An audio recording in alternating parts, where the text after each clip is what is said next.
Hello everyone welcome back. आजको भिडियोमा स्वागत छ साथीहरू। आजको भिडियोमा म तपाईहरुले सिकाउँछु जावा जेडीबीसी को बारेमा है त जावादेखि तपाईले यदि डाटाबेसले म्यानिपुलेसन गर्न चाहनुहुन्छ, जस्तो कि डाटाबेसको जुन भ्यालुहरु छ, जुन डाटाबेसको इन्फर्मेसनहरु छ त्यो हेर्न चाहनुहुन्छ, अथवा त्यसले डिलिट गर्न चाहनुहुन्छ, अथवा त्यसले म्यानिपुलेट अपडेट गर्न चाहनुहुन्छ, त तपाईले कसरी गर्न सक्नुहुन्छ त त्यही हो हाम्रो जावा जेडीबीसी है त। अनि जावा जेडीबीसी सुरु गर्नुभन्दा पहिला न तपाईहरुले आफ्नो कम्प्युटरमा एउटा सेटअप गर्नुपर्छ। सबैभन्दा पहिला के गर्नुपर्छ, तपाईहरुले आफ्नो कम्प्युटरमा आएर एउटा फाइल डाउनलोड गर्नुपर्छ है त, mysql connector.jar है त। तपाईले यो ब्राउजरमा गएर डाउनलोड गर्न सक्नुहुन्छ। यदि गुगलमा आएर तपाईले mysql connector.jar टाइप गर्नुहुन्छ त तपाईको यो सेकेन्ड वाला जुन छ त java2s.com भन्ने है, तपाईले यो डाउनलोड गर्नुपर्छ। ओके, त्यसपछि तपाईहरुले आफ्नो फाइलमा एउटा पाथ मिलाउनु पर्छ। त पाथ कसरी मिलाउने है त तपाईले यता सर्चमा आउनु होला है त। सर्चमा आइसकेपछि यता टाइप गर्नु होला इन्भाइरोमेन्ट भेरिएबल्स है त। यो इन्भाइरोमेन्ट टाइप गर्ने बित्तिकै यस्तो आउँछ अनि यसले ओपन गर्नुस्। ओके, त अब हामीले यसमा पाथ मिलाउनु पर्छ। त सबैभन्दा पहिला तपाईहरुले न जस्तो कि मैले यो पहिलेदेखि यो पाथ मिलाइसकेको छु, त तपाईले के गर्नुपर्छ, यो क्लास पाथ भन्ने एउटा लेख्नुपर्छ है त। म तपाईलाई फेरि गरेर देखाइदिन्छु।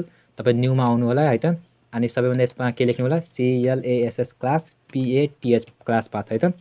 क्लास पाथ टाइप गरिसकेपछि अब भ्यालुमा के राख्ने, भ्यालुमा हामीहरूले mysql connector.jar को लोकेसन राख्ने है त। कसरी राख्न सक्नुहुन्छ त तपाईहरुले जस्तो कि यता हेर्न सक्नुहुन्छ, यो मेरो सी ड्राइभमा छ। त माथिमा आएर यता जुन यो लोकल डिस्क सी छ यसमा क्लिक गर्छु अनि यसले सिधै कन्ट्रोल सी गर्छु है। अनि यसको नाम पनि mysql connector.jar है त। जस्तै सी ड्राइभमा छ नि, त के गर्छु सिधै अब त्यो त्यसमा आउँछु म आफ्नो लोकेसन भन्नेवाला।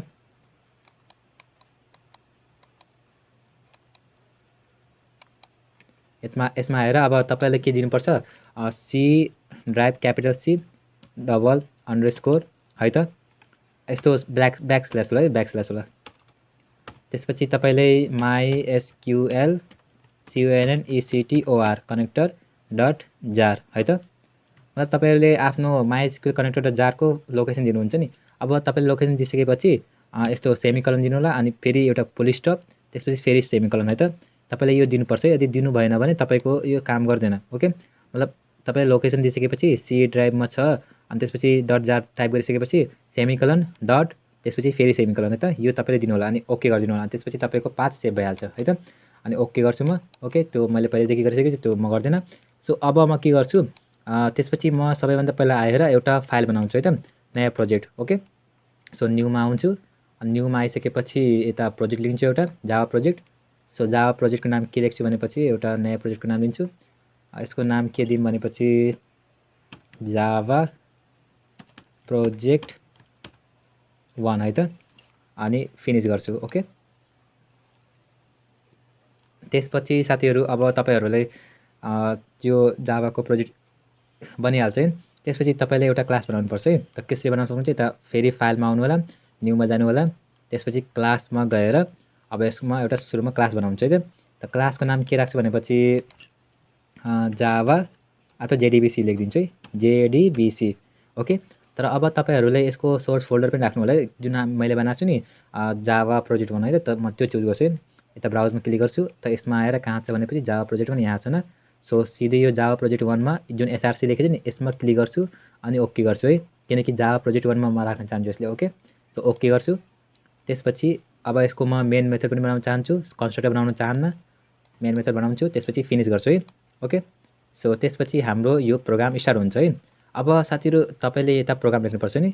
अब यसमा लेख्नुभन्दा पहिला तपाईले एउटा काम गर्नुपर्छ, तपाईले यसको सोर्स जुन फोल्डर हुन्छ त्यो पनि लोड गर्नुपर्छ के, ड्राइभर लोड गर्नुपर्छ। त्यसको लागि के गर्नुपर्छ, जुन तपाईको यो जावा प्रोजेक्ट छ नि यसमा क्लिक गर्नु होला साइडमा है त, यसमा क्लिक गर्नु होला, राइट क्लिक गर्नु होला, त्यसपछि यसमा आएर बिल्ड पाथ लेखेको छ, बिल्ड पाथमा आउनु होला, अनि लास्टमा आएर कन्फिगर बिल्ड पाथ लेखेको छ है, यसमा क्लिक गर्नु होला। त्यसपछि तपाईहरुले यस्तो एड एक्सटर्नल जार लेखेको छ है, यो लाइब्रेरिजको भित्र हुन्छ, एड एक्सटर्नल जारमा क्लिक गर्नुहुन्छ। ओके, त्यसपछि तपाईहरुले जुन तपाईको mysql जुन जार फाइल छ नि त्यसले चुज गर्नुपर्छ। यता हेर्न सक्नुहुन्छ mysql connector.jar, यसले चुज गर्नुहुन्छ अनि ओपन गर्नुहुन्छ है त। ओके, त्यसपछि ओके गर्नुहुन्छ। अब यसमा एउटा चेन्जेस आउँछ, यता हेर्न सक्नुहुन्छ। अघि नै तल यो रेफरेन्स लाइब्रेरिज थिएन न, अब रेफरेन्स लाइब्रेरी आइसक्यो न। सो अब हामीले यसमा कोड लेख्नुपर्छ। अब तपाईँले जब चलाउनुहुन्छ नि तब काम गर्छ। अनि साथीहरू एउटा अरू कुरा, तपाईँहरूले अब आफ्नो डाटाबेस पनि खोलिहाल्नु होला है त। त्यसको लागि तपाईँहरूले आफ्नो जाम सर्भर खोल्नु होला, अनि यो दुइटै अपाचे र माइएसक्युएल रन गर्नु होला। त्यसपछि म सबैभन्दा पहिला एउटा अरू काम गर्छु, लोकल होस्टमा आएर एउटा नयाँ डाटाबेस बनाइदिन्छु है। त डाटाबेसको नाम के दिउँ भनेपछि जावा प्रोजेक्ट 1 है त। सो एकैछिन रोक्नु, यसको नाम के लेखौँ, Java project. Okay, Java project सिधै म क्रिएट गर्छु। अब यसको भित्र म भ्यालुहरू दिन्छु है त। सो यसमा के दिन्छु भ्यालुहरू भनेपछि 4वटा टेबल बनाउँछु। यस पहिला यसको टेबल बनाउँछु, टेबलको नाम के लेखिदिन्छु, इन्फर्मेसन है त, इन्फर्मेसन। ओके, अनि गोमा क्लिक गर्छु। त्यसपछि अब म यसमा भ्यालु राख्छु, सबैभन्दा सुरुमा EID। ओके, त्यसपछि यसले म के गर्छु भनेपछि अटो इन्क्रिप्ट गर्छु, आइडीले अटो इन्क्रिप्ट गर्छु, यसमा क्लिक गर्छु। त्यसपछि म यसमा फेरि ब्याक आएर अब के दिन्छु भनेपछि EID पछि एज दिन्छु है त। यसको म लेन्थ 20 दिन्छु, त्यसपछि एज दिन्छु, त्यसपछि फर्स्ट नेम दिन्छु, त्यसपछि यसको लास्ट नेम दिन्छु है त, LNAME नेम। ओके, यो सबै भ्यार क्यारेक्टर हो, यो त इन्ट हो। एज भनेको फुल नेम भनेपछि तिम्रो भ्यार क्यारेक्टर हो, यो पनि तपाईँको भ्यार क्यारेक्टर हो। अनि लेन्थ भनेपछि 255 दिइहाल्छु, यसको पनि 255, यसको पनि 255। ओके, त्यसपछि मैले यसलाई के गर्छु, सेभ गर्छु। ओके, सो हाम्रो डाटाबेस पनि बनिहाल्छ अब। ओके, सो अब हामीले यो डाटाबेसले युज गर्नुपर्छ। सो अब यसमा मैले भ्यालु राखेको छैन, सो म के गर्छु, यसमा भ्यालु पनि दिइहाल्छु है। अनि यो भ्यालुलाई कसरी डिस्प्ले गर्ने हो म तपाईँलाई आज सिकाउँछु। त्यसपछि नेक्स्ट भिडियोमा यो यसमा भ्यालु कसरी राख्ने हो, यसले कसरी अपडेट गर्ने हो, त्यो सबै सिकाउँछु। त आज के सिकाउँ कि यसमा भ्यालु कसरी हेर्ने हो है। त सबैभन्दा पहिला यसमा भ्यालु राखिदिन्छु, इन्सर्टमा जान्छु, आइडीको नाम के दिन्छु भनेपछि आइडीको नाम 1 दिन्छु। ओके, त्यसपछि एज म दिइहाल्छु, यसको 220 दिइहाल्छु, नेम के दिइहाल्छु, BISHN विष्णु, अनि लास्ट नेम के दिइहाल्छु, GUPTA गुप्ता। Okay, simple. त्यसपछि मैले यसले गोमा क्लिक गर्छु है। सो हाम्रो एउटा इन्सर्ट भइहाल्छ। ओके, यदि ब्राउजमा आएर हेर्छु भनेपछि यता हेर्न सक्नुहुन्छ 124 विष्णु गुप्ता आइसक्यो न। सो एउटा अरू राखिदिन्छु म है।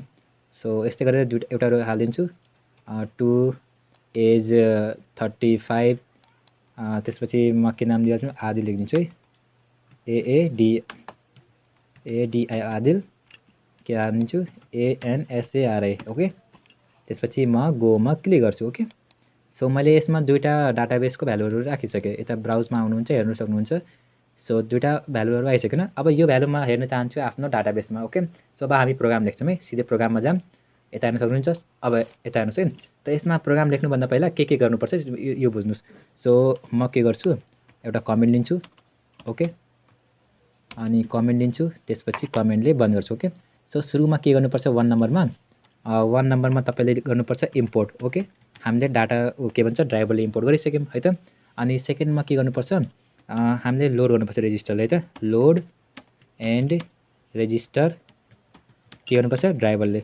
अब ड्राइभरले लोड र रेजिस्टर गर्नुपर्छ है ड्राइभरले। त्यसपछि के गर्नुपर्छ, हामीले थर्डमा गर्नुपर्छ establish the connection, ESTABLIS establish the connection. त्यसपछि हामीले कनेक्सन बनाउनुपर्छ साथीहरू। Okay, CONNECTION। ओके, यो अहिले गाह्रो लाग्छ, तर अहिले तपाईँले जब स्टेप बाई स्टेप बुझ्नुहुन्छ तब बुझिहाल्नुहुन्छ है। सो एकछिनमा स्टेप लेख्छु के हो स्टेप हो।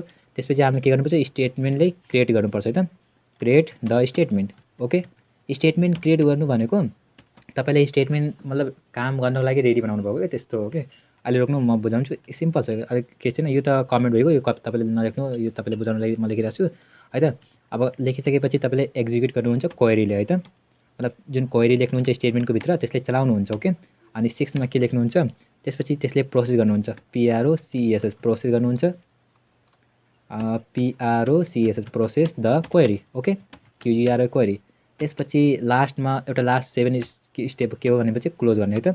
अब हाम्रो जुन यो प्रोग्राम छ त्यसले क्लोज पनि गर्नुपर्छ। ओके, सो क्लोज गर्नुपर्छ है। सो यति मात्रै हो तपाईँको डाटाबेसले जब JDBCको जुन कनेक्सन युज गरेर तपाईँ हेर्न चाहनुहुन्छ डाटाबेसको भ्यालुहरू है त। सो यति भयो न। त्यसपछि यो तपाईँहरू नलेख्नु होला है। ओके, यो मतलब तपाईँले बुझाउनु लागि म लेखेको छु। अब त्यसपछि अब हामी के गर्ने, सो म यसले के गरिदिन्छु, बन्द गरिदिन्छु है त माथिदेखि। ल, बन्द भइसक्यो न। अब हेर्नुहोस् है, सबैभन्दा पहिला हामीले के इम्पोर्ट गर्नुपर्छ, इम्पोर्ट गर्नुपर्छ हामीले Java SQL फाइलले, IMPORT import Java dot SQL dot everything okay everything है त एभ्रिथिङ अनि अन्डर सेमिकोलन त्यसपछि स्टप है त। सो हामीलाई यो इम्पोर्ट गर्नुपर्छ किनकि त्यसमा एसक्युएलको सबै फाइलहरू हुन्छ है। त्यसपछि अब हामीले के गर्नुपर्छ हामीले गर्नुपर्छ सबैभन्दा पहिला क्लास नेम त भनिसक्यो। अब हामीले के गर्नुपर्छ भनेपछि ड्राइभरले लोड गर्नुपर्छ है। यता हेर्न सक्नुहुन्छ सुरुमा के लेखेको थियो इम्पोर्ट गरिसक्यो, अब लोड गर्नुपर्छ ड्राइभरलाई है त। सो ड्राइभर लोड गर्न के गर्नुपर्छ तपाईँले एउटा मेथड छ त्यसको नाम के हो एकछिन रोक्नु म यसले रब गरिदिन्छु। यो कमेन्टले डिस्टर्ब गरिरहेको छ। सो के गर्छु CLAS class dot FOR4 NAME4 name okay class 4 name. अब भित्र तपाईँ के दिनुहुन्छ कनेक्सनको नाम है त CON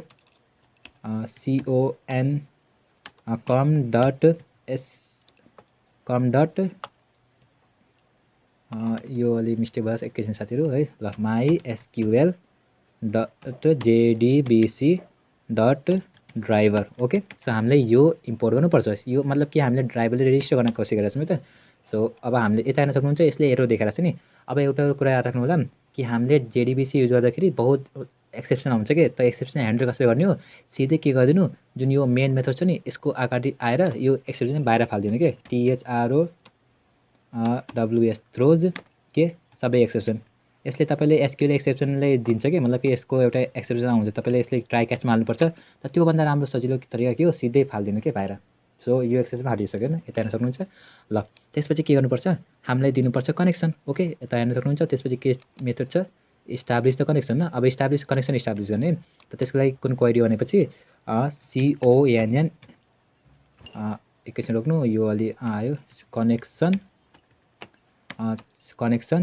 CON ओके यो भेरिएबल हो equal to new equal to driver equal to DRIVR driver MANAGR manager dot get connection dot get CONNECTION connection. त्यसपछि यसको भित्र तपाईँले के दिनुपर्छ भ्यालुहरू दिनुपर्छ है। त हाम्रो डाटाबेसको जुन लोकेसन छ नि त्यसको भ्यालु के हो JDBC सेमिकोलन त्यसपछि MySQL ओके। त्यसपछि तपाईँले MySQL दिइसकेपछि डबल त्यसपछि local host LOCAL local host okay local host. त्यसपछि हाम्रो डाटाबेसको नाम त डाटाबेसको नाम के थियो भनेपछि जावा प्रोजेक्ट न ओके। सो म के लेख्छु यता Java project PROJECT okay simple. अब यसमा तपाईँ तीनटा प्यारामिटर दिनुपर्छ है जस्तो कि यो तपाईँको URL भइगयो न मतलब यसमा एउटा URL दिनुपर्छ तपाईँको डाटाबेसको। सो साथीहरू अब तपाईँले URL कसरी फाइन्ड गर्नुहुन्छ JDBC MySQL त हुन्छ ओके लोकल होस्ट हुन्छ ओके यो यति कुरा बुझिहाल्नु। अनि यो जुन जावा प्रोजेक्ट हो यो तपाईँको डाटाबेसको नाम हो ओके सिम्पल। त्यसपछि न अब ल यो हामीले दिइसक्यौँ मतलब कि URL दिइसक्यौँ। अब यसमा आरको प्यारामिटर्स के हो भनेपछि यसमा हो तपाईँको डाटाबेसको युजर नेम त युजर नेमको नाम के हो मलाई मेरो डाटाबेसको युजर नेमको नाम रुट हो है त। अनि पासवर्ड चाहिँ के हो एम्प्टी खाली हो है त सिम्पल यति मात्रै हो। यति हो हाम्रो यो डाटाबेसको कनेक्सन ओके। सो के गर्नुपर्छ कनेक्सन भेरिएबल दिनुपर्छ भनेको driver manager dot get connection यो तपाईँको URL भएको डाटाबेसको अनि रुट भनेको तपाईँको युजर नेम अनि पासवर्ड है त।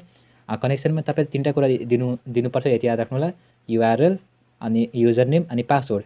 यो तपाईँको URL भइगयो है त अनि यो तपाईँको युजर नेम भइगयो अनि यो तपाईँको एम्प्टी पासवर्ड है त। मेरो मतलब मैले आफ्नो डाटाबेसमा पासवर्ड राखेको थिएँ त्यसले एम्प्टी राखेको है त।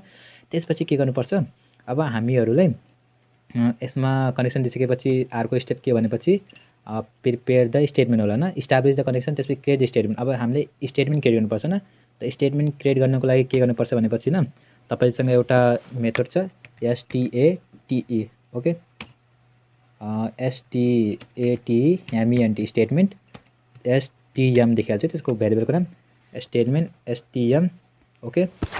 त्यसपछि के भन्नुपर्छ यसको भित्र मैले कनेक्सन दिनुपर्छ CONN dot create statement okay create statement okay STATMENT okay. त्यसपछि भित्र के दिनुपर्छ यसको भित्र के दिनु पर्दैन है त सिम्पल।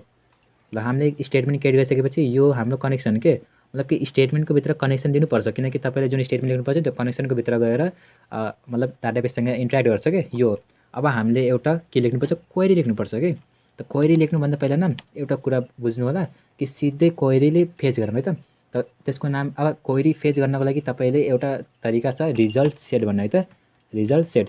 सो रिजल्ट सेटले के गर्छ, जति पनि क्वेरी छ नि तपाईँ मतलब जति पनि डाटाबेसको भ्यालु छ त्यो रिजल्ट सेटले लिन्छ क्या आफ्नो है त। यता राम्रोसँग लेख्नु होला, यो एस ठुलो हुन्छ अनि रिजल्ट सेट हुन्छ। त्यसपछि एउटा भेरिएबल लिन्छु के नाम दिइहाल्छु, आरएस है त, आरएस। त्यसपछि इक्वल टु गरेर एसआर अथवा एसटिएम लेख्छु है त, एसटिएम। साथीहरू यो आरएस लेखिसकेपछि न यो जुन एसटिएम कनेक्सन छ नि तपाईँले यो कनेक्सनले अब जुन स्टेटमेन्ट छ नि यसमा दिनुपर्छ है। सो के गर्छु म, STM dot execute query, EXECUT execute query. साथीहरू तपाईँले जब डाटा फेच गर्नुहुन्छ नि त तपाईँले एक्जिक्युट क्वेरी लेख्नुपर्छ है। अनि डाटाले म्यानिपुलेट गर्न चाहनुहुन्छ, डाटाले डिलिट गर्न चाहनुहुन्छ त्यसको लागि के लेख्छौँ, एक्जिक्युट अपडेट है त।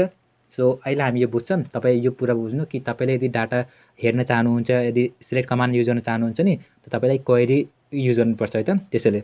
सो मैले अब यसको भित्र क्वेरी लेख्छु। क्वेरीको नाम के गर्छु भनेपछि सेलेक्ट एभ्रिथिङ फ्रम, डाटाबेसको नाम के हो, डाटाबेस होइन टेबलको नाम के हो, हाम्रो टेबलको नाम के हो, टेबलको नाम हो हाम्रो इन्फर्मेसन है त, इन्फर्मेसन हो। सो म यतै गएर के लेख्छु, information, INFORMATI information. Okay so भयो यति मात्रै। त हामीले यो लेखिसक्यौँ न, अब हाम्रो क्वेरी लेखिसक्यौँ। तर अब हामी चेक गरौँ कि यदि यो क्वेरी रन भएको छ कि भएको छैन। त्यसको लागि के गर्नुपर्छ, इफ ब्राकेटभित्र के गर्नु, if RS is not equal to null. यदि यो नल छैन भने न सो हामीले के प्रिन्ट दियोस्, डाटा के दियोस् न कि डाटा के आओस् कि system dot out dot println. Okay so हाम्रो डाटाको भित्र के आओस्, मतलब कि डाटा फेज है त, डाटा FETCHED फेज्ड। ओके अब डाटा फेज गर्छ न त्यसले, त्यही त हो यो आरएस हुन्छ, आरएस। ओके आरएस हुन्छ। त्यसपछि डाटा फेज भइहाल्छ न। अब डाटा फेज भइसकेपछि अब हामीले यसैको भित्र न के राख्नुपर्छ भनेपछि क्वेरी चलाउनुपर्छ है।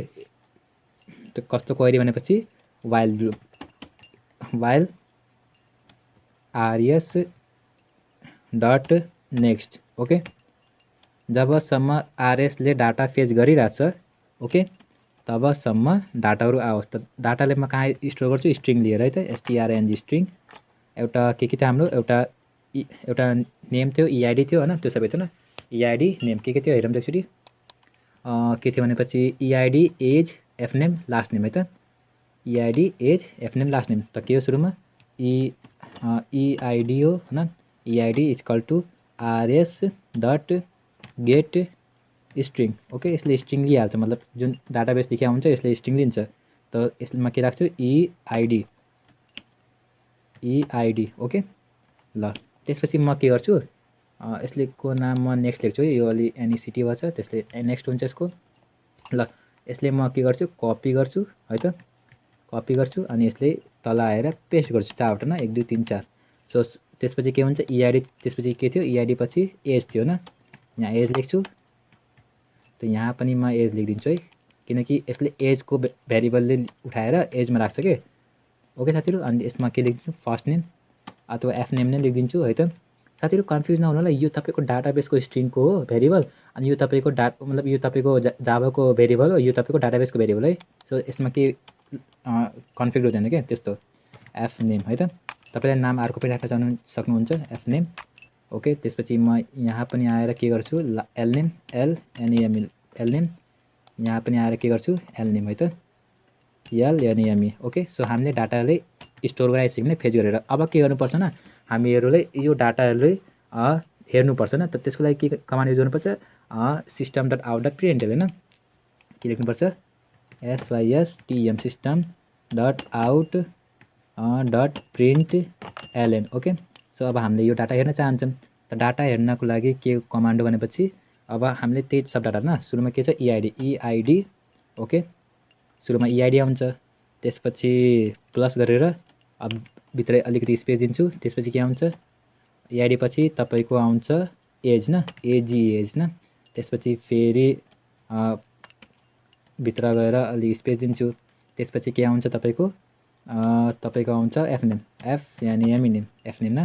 त्यसपछि फेरि प्लस गरेर भित्र स्पेस, त्यसपछि लास्टमा आउँछ तपाईँको last name, LANEM। Okay, so यति हाम्रो क्वेरी भइसक्यो न। अब हामीले लास्टमा के गर्नुपर्छ, यो सबले बन्द गर्नुपर्छ। त त्यसको लागि के गर्नुपर्छ, connection dot close, CONN.CLOS close. Okay, so connection close गर्नुपर्छ, यति मात्र है त। सो कनेक्सन क्लोज गरेर अब एउटा यसमा STM पनि क्लोज गर्नुपर्छ। सो STM पनि क्लोज गरिदिनु, किनकि स्टेटमेन्ट पनि क्लोज गरिदिनु, किनकि स्टेटमेन्ट अहिले अन चलिरहेको छ कि CLOS क्लोज। ओके, ल स्टेटमेन्ट पनि क्लोज भइगयो अनि कनेक्सन पनि क्लोज भयो। ल अब यसले रन गर्छु है। सो रन गर्छु भनेपछि अब तपाईँको जुन डाटाबेसको भ्यालुहरू छ यसमा देखिन्छ। सो यसमा साथीहरू अहिले एरर आएको छ। यो एरर किन आएको छ भनेपछि म एकैछिनमा यो गरेर तपाईँलाई देखाइरहेको छु है त, एकैछिन रोक्नु। सो साथीहरू यता हेर्न सक्नुहुन्छ, यो आउटपुट आइसकेको छ। अघि नै मेरोमा अलिकति एरर आइसकेको थियो। एरर के छ भनेपछि कहिले कहिले तपाईँको कनेक्सन एरर देखाउँछ। त कनेक्सन एरर यदि आउँछ भने तपाईँले कसरी सल्भ गर्न सक्नुहुन्छ, यता JDBC.java राइट क्लिक गर्नु होला है त। अनि यसमा आएर यता लेखेको छ रन एज भन्ने है त। रन एजमा गएर यो जावा एप्लिकेसनले चुज गर्नु होला है त। अनि तपाईँले जब जावा एप्लिकेसन चलाउनुहुन्छ नि त तपाईँको यो एरर आउँदैन है त। यदि मैले अघि नै मेरो यो कसमा थियो भनेपछि न, यो मेरो अघि नै कहाँ थियो भनेपछि रन एज सर्भरमा थियो कि, यो रन अन सर्भर। ल तपाईँको पनि अघि नै यस्तै एरर आउँछ, यस्तो एरर आउन सक्छ। सो तपाईँको यही प्रोग्राम हो। ओके, अनि यो प्रोग्राम गर्नुहुन्छ भने यसमा केही पनि एरर आउँदैन है त। यता हेर्न सक्नुहुन्छ, यो मेरो जुन डाटाबेसको भ्यालुहरू छ यही डाटाबेसको भ्यालुहरू। ओके, यदि म यो डाटाबेसको भ्यालुले म्यानिपुलेट गर्छु, यदि म यहाँ लेखिदिन्छु सन्दीप। ओके, सो यहाँ लेखिदिन्छु म समथिङ लाइक, ल भइसक्यो। अनि यता पनि म लेखिदिन्छु Verma. Okay, BERMA। Okay, enter हान्छु। ओके, सो ल यता डाटाबेसमा अब सन्दीप वर्मा आइसकेको छ। यदि म फेरि यसमा आएर फेरि यसले रन गर्छु नि, सो अब के आउँछ भनेपछि सन्दीप वर्मा। यता हेर्न सक्नुहुन्छ, अब हाम्रो डाटाबेसको भ्यालु यसरी फेच गरिन्छ। सो जुन तपाईँको सिलेक्ट कमान्ड छ नि यसरी युज गर्नुपर्छ है। अब म तपाईँलाई नेक्स्ट भिडियोमा के भन्छ डिलिट कमान्ड, त्यसपछि अपडेट कमान्ड, त्यसपछि ड्रप कमान्ड, अनि जुन 4वटा कमान्ड हुन्छ नि डाटा म्यानिपुलेसन ल्याङ्ग्वेजको, त्यो सबैहरू सिकाउँछु त। So thank you so much everyone for यतिसम्म हेर्नुको लागि।